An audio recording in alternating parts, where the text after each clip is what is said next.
Hello, hello. This is Yuri with Moving Sales Professionals and Let's Talk Moving podcast. And with me today, I have Landon Franchow from Miracle Movers out of Salt Lake, Utah. How you doing today? I'm doing well, Yuri. How are you? Good, good, good. You and I have connected first, what, about 2 years ago, 3 years ago at this point?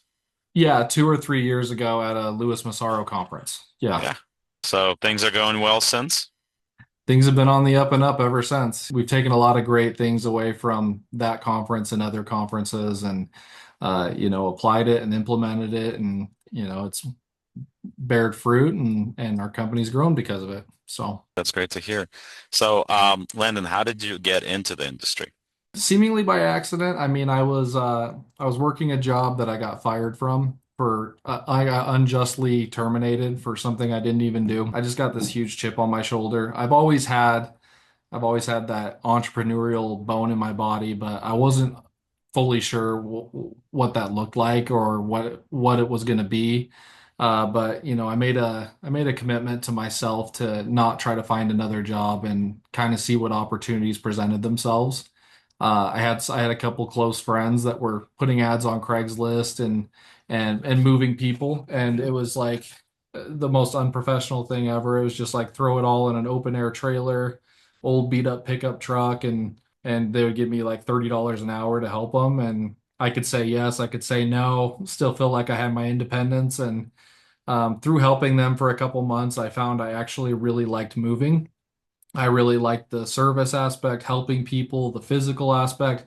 I started to fall in love with it, and these two good friends of mine stopped doing that side hustle of theirs, and I was like, I'm going to keep doing this, and so essentially, I started putting the ads out, and still didn't know what I was doing, but I had some friends help me every day, and the rest is history. I've loved moving ever since.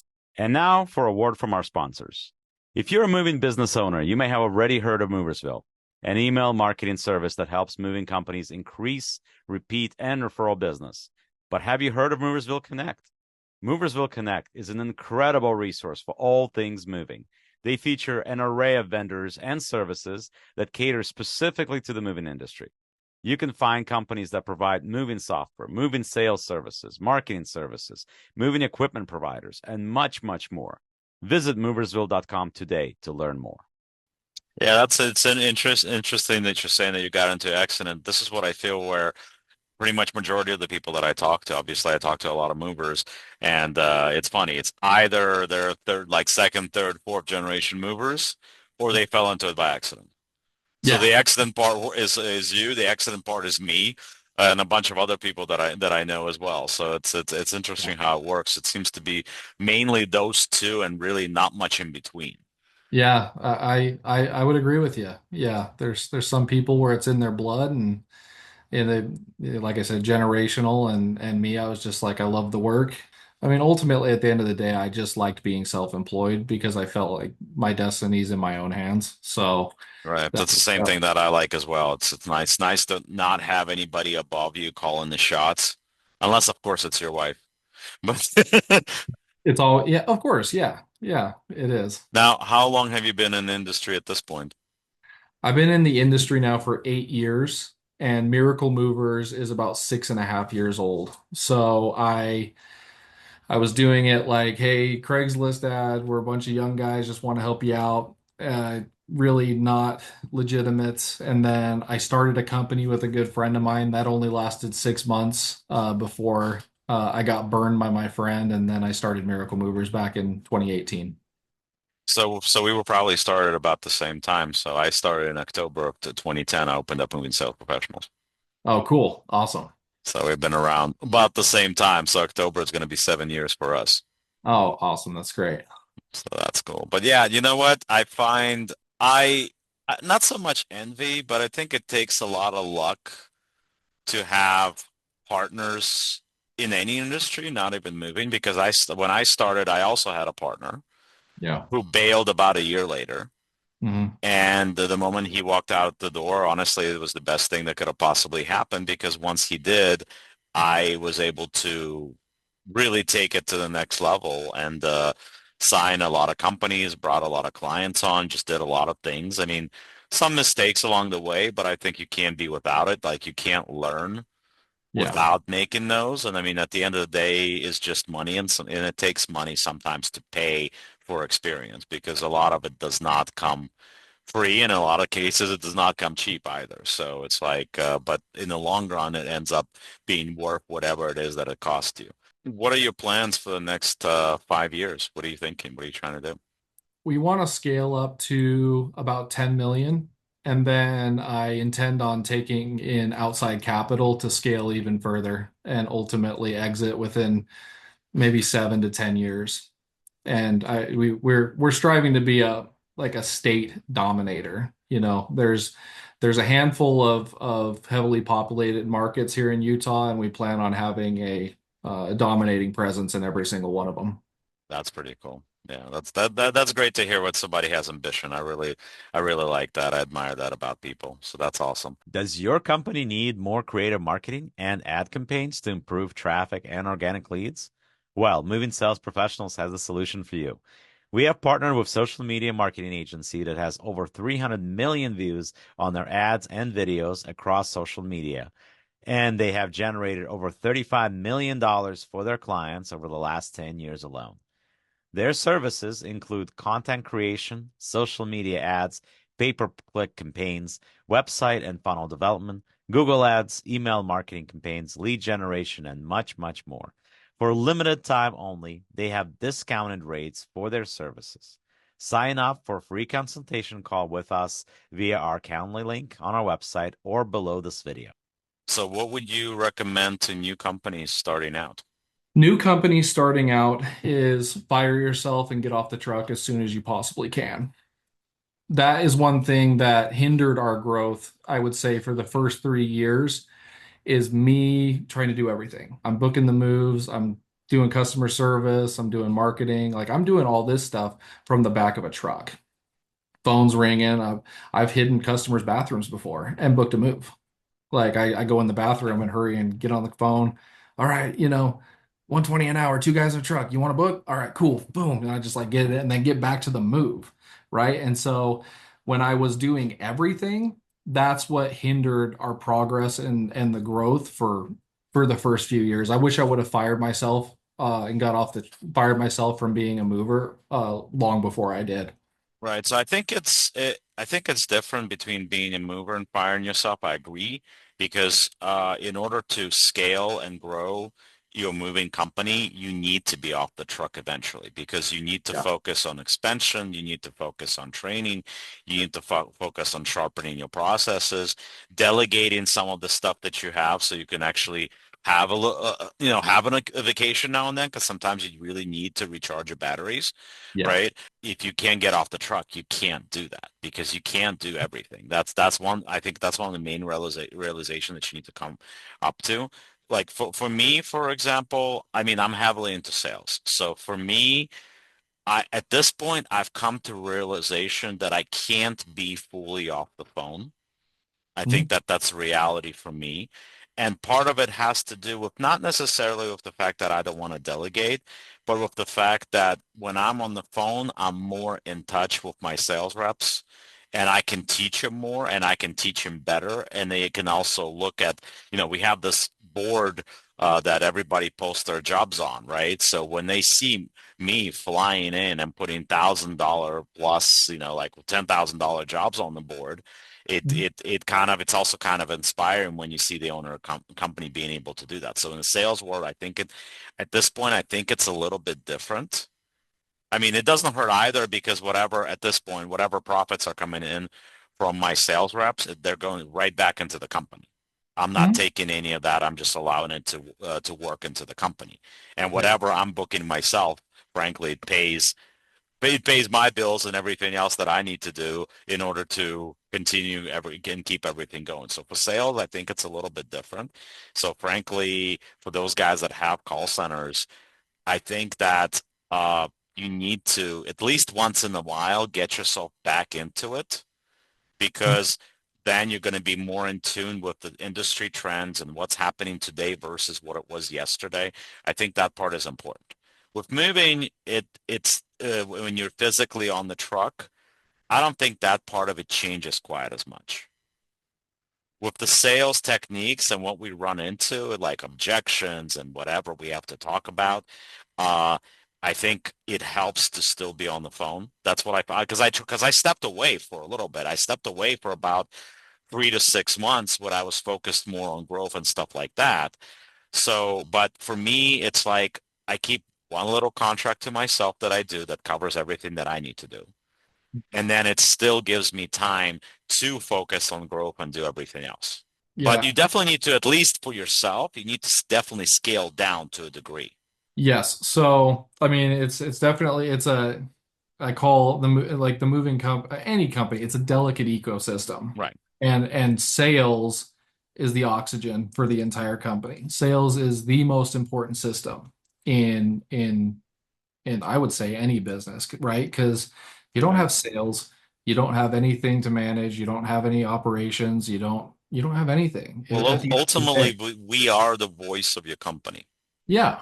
Yeah. You So know, the if you like the voice and you like the message that the voice is delivering, you're going to sign up with that company.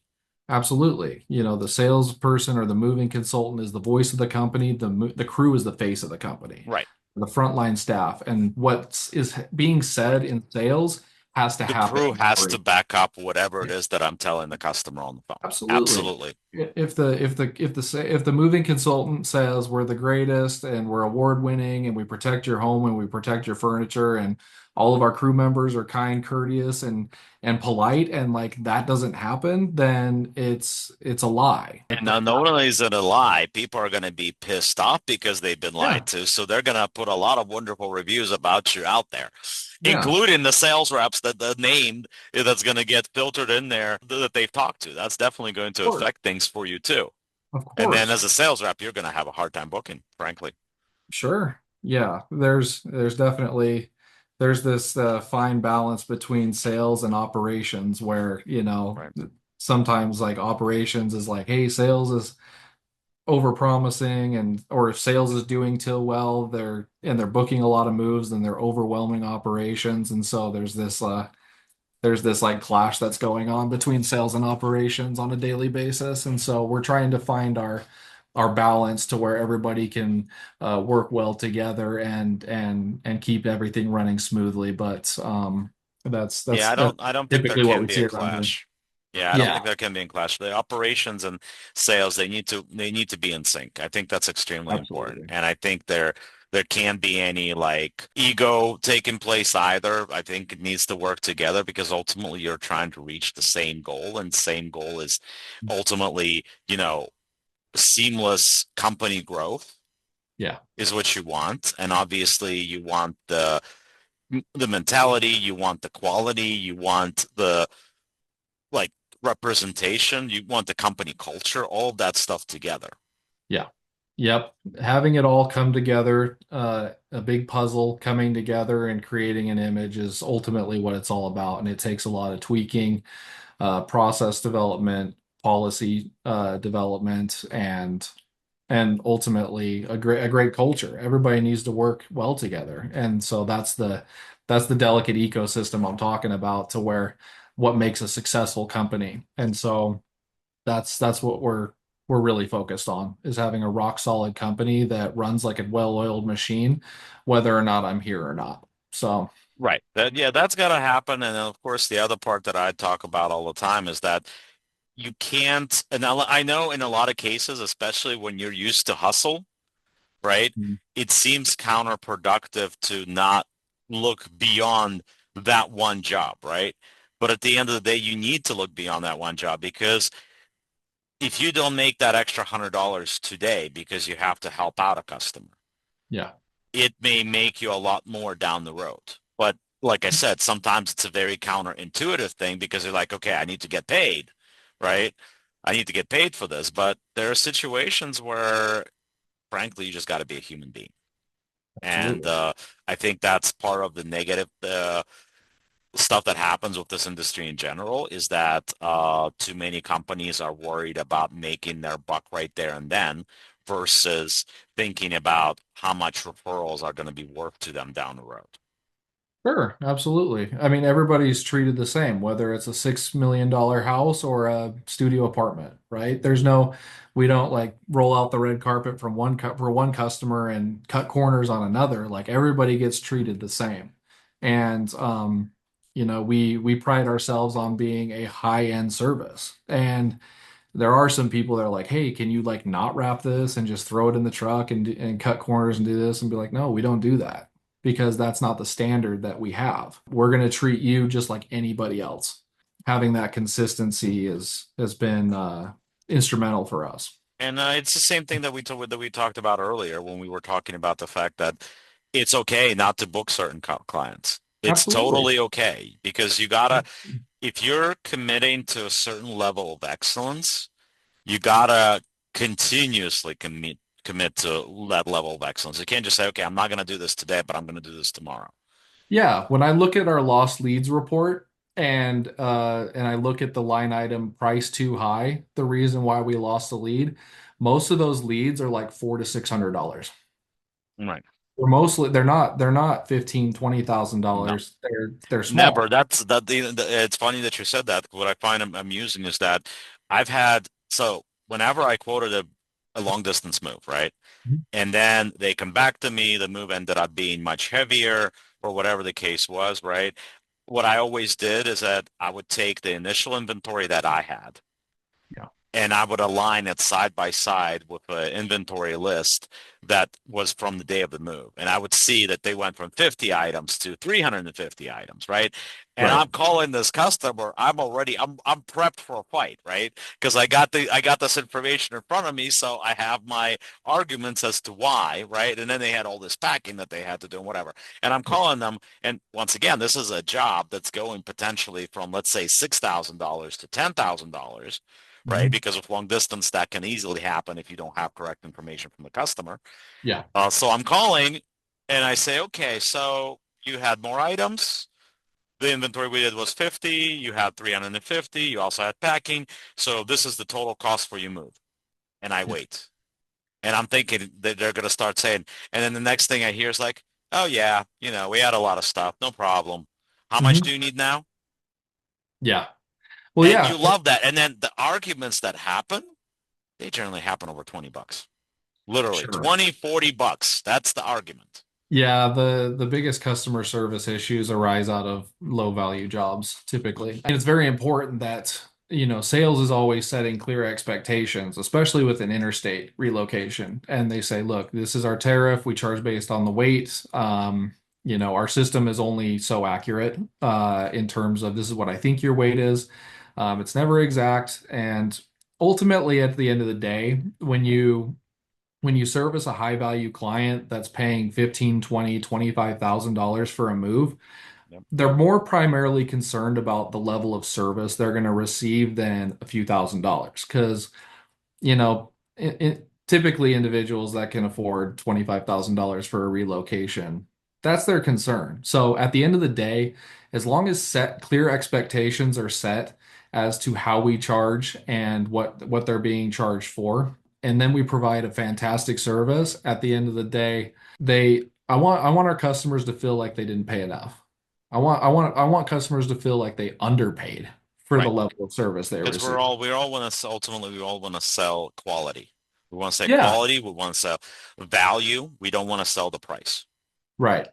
I'm sick and tired of moving being treated like a commodity, like it's eggs or milk. Hmm. People are complaining about the price of eggs or milk, and they're putting moving and storage and packing under the same category. This is a luxury service. Like having somebody pack you and move you and unload you and put things where they need to go and dismantle and reassemble, that's a luxury. And, you know, charge what you're worth. Right. I agree. It, It's the same thing. You want to charge like we provide sales. yeah, Sales is a unique tool, and frankly, salespeople are a undervalued commodity because sales, whether it's moving or something else, those yeah. are the people that can take you, a good salesman can take your whole company to a different level.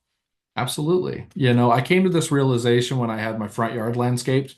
And look, I mean, I don't know how to do irrigation. I'm sure I could YouTube it and figure it out, but I have a very small front yard, maybe 800 square feet, something like Hmm. that. Very tiny front yard, and we did some irrigation, threw some topsoil down, laid some sod down, did some flower beds, planted a few plants. It was like 20 grand. Hmm. Two guys got it done in 3 days. 20 grand. Hmm. And for us to charge $20,000 for a local move, Hmm. it would be like 200 man hours of Right. work to do Right. that. And so I just don't I'm trying to get into the mindset, especially with our employees, and stop calling them movers. I call them Hmm. skilled technicians. Right. Like, what did you learn today? What's the level of service you provided today? Like, master your craft. Get good at what you do. When you get good at what you do and you take really great care of people, you get paid more. So I just want to switch the narrative on movers. Right. Stop thinking of them as some dudes that, I mean, there's companies out there where it's just we schlep boxes around and pick it up, and we all can show up in tank tops and just like, Right. curse and There smoke are cigarettes absolutely and movers like that. curse and smoke cigarettes, and like that's not what we're trying to be. Well, it's And kind of the same thing. Like when I started doing this, my whole thing was coming from a fundraising industry where I did not start my sales and moving. I was already a good salesman by the time I got to moving, right? But same. that's exactly the same thing that I'm talking about is that my thought was because working for multiple moving companies, what I noticed is that the only thing that was consistent throughout the places I worked at was me. Yeah. I mean, movers aside, just sales department Mhm. specifically, I was the only one that was still there, and I was the only one that came in that had professional sales experience. So when I Yeah. opened Moving Sales Professional, my goal, my plan was to put professional sales into moving. And I feel like we're doing that every day. And it's the same thing. It's skilled. It's a very, very much a skilled trade, just like moving is. Absolutely. Yeah. And I mean, I've been talking a lot about moving, but like I said, like you just said, like sales I had a sales background before I started moving too. I've sold window and door replacement. I've sold Kirby's door to door. Like I've done trade shows. I've sold furniture before, so it actually came in handy when it was actually time for me to like name what some furniture Right. is called, is because I worked at a furniture store Right.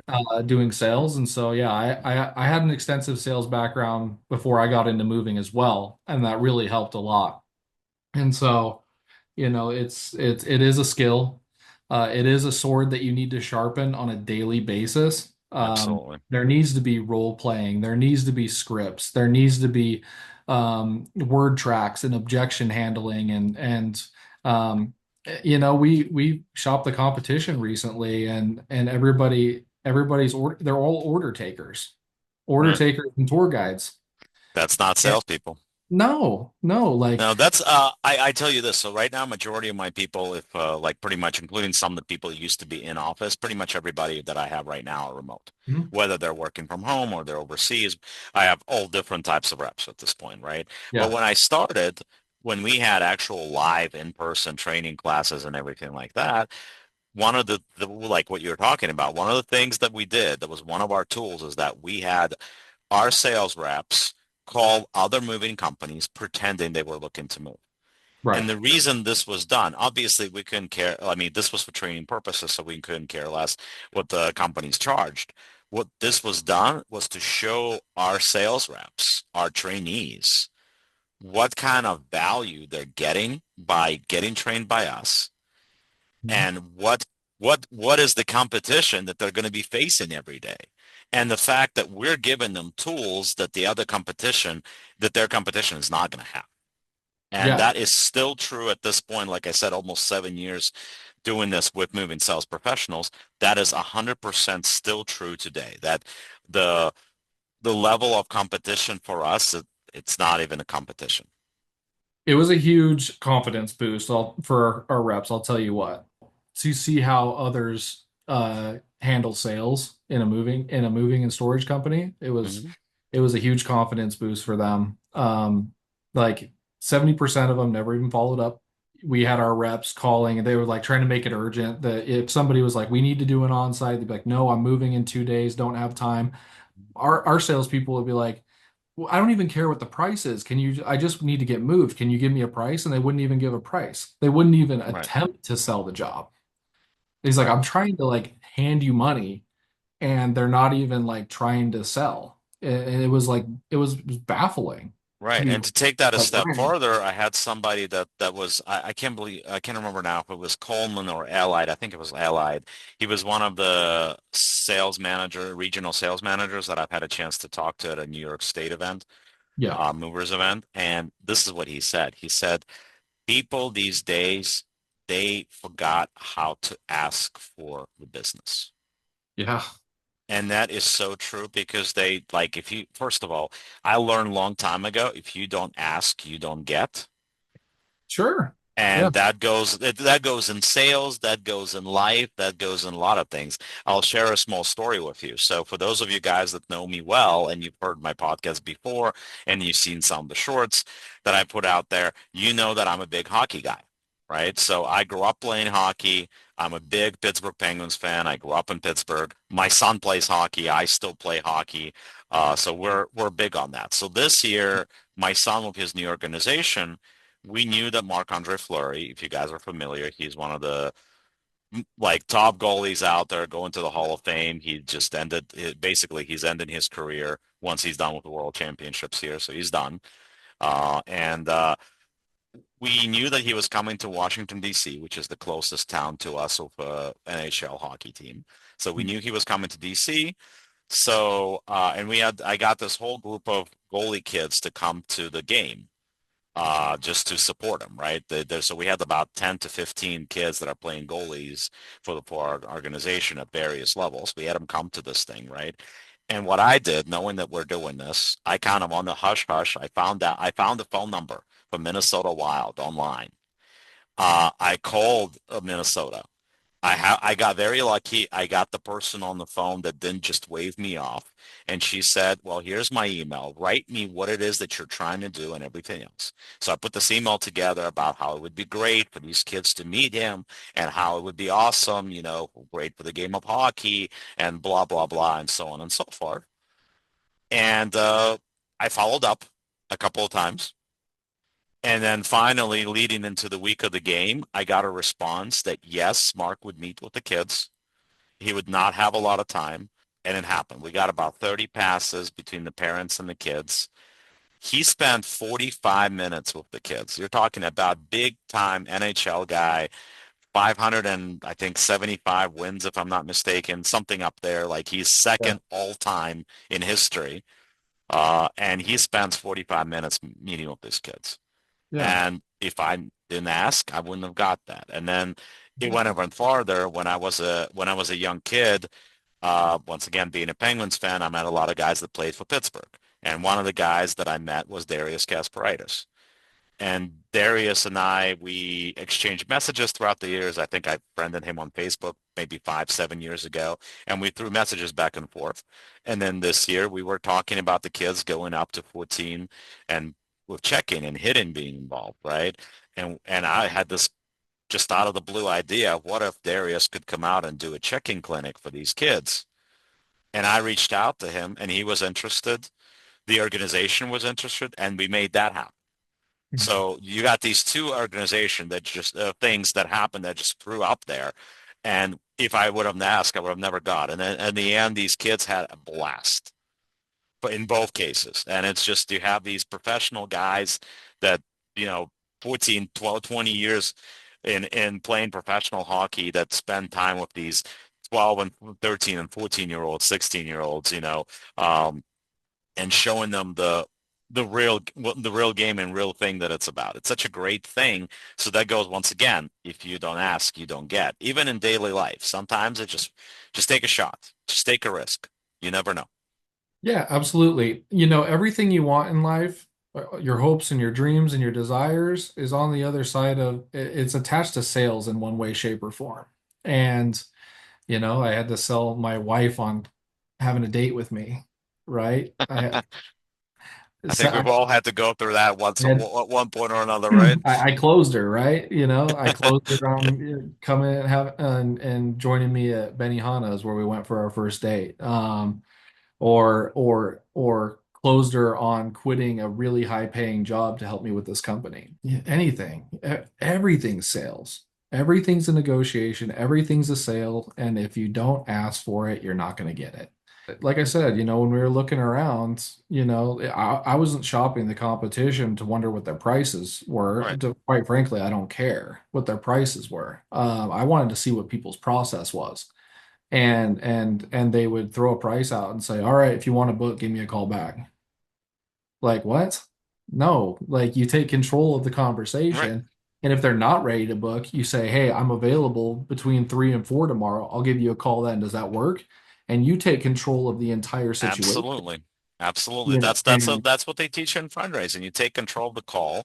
One of the correct. things that I always talk about that's awesome about it is that in fundraising, when you're asking for somebody to give money to charity, right? It's all about building a case for giving, right? So Yeah. this translates very well to moving because it's a case for why that potential customer should choose your company. What is the Mhm. reason? Besides hopefully just the cost. What's the reason they should choose you? Oh, yeah. Oh, you're asking me. So, I mean, Why not?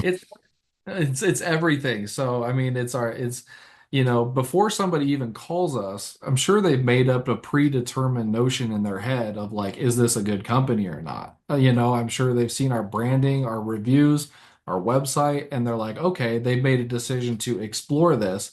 And then when they get a salesperson on the line, and maybe they've called other companies already, and when they answer the phone, they say, "This is John with ABC Moving. How can I help you?" When my reps answer the phone, they say, "I hope you're having the best day of your life. This is Thomas. How can I serve you today?" And it's like completely different.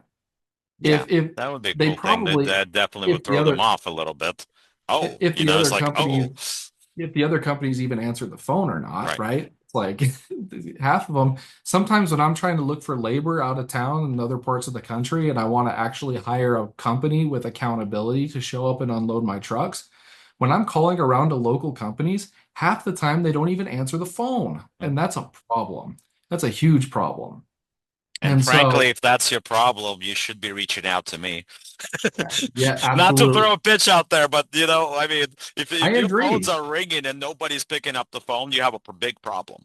Well, absolutely. And so, tonality, care, Yeah, audible smile, answering all their questions, painting the picture for them, like really taking people by the hand and showing them what move day is supposed to look like, it makes all the difference. And when you build all that value and that price comes out, it sounds like a no-brainer.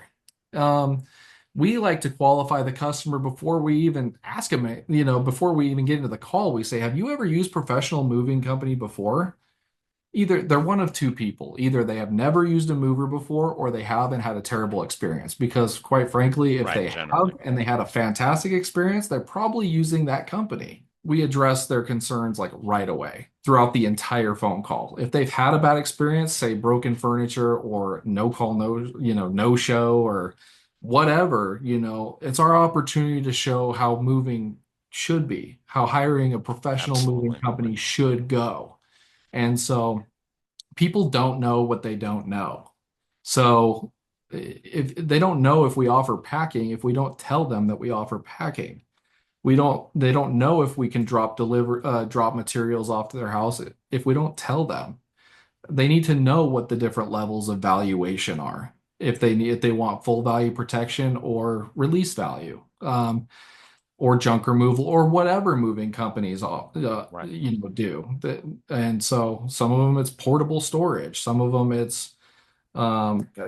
there's cleaning, right? Some companies offer cleaning. So it's like people don't know what you offer unless you tell them and you sell them on why that's a good idea.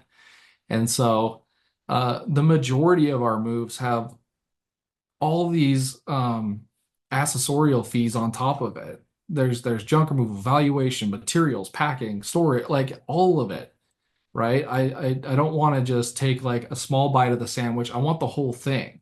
We actually start all of our estimates off at like the whole shebang and like start taking stuff away from it.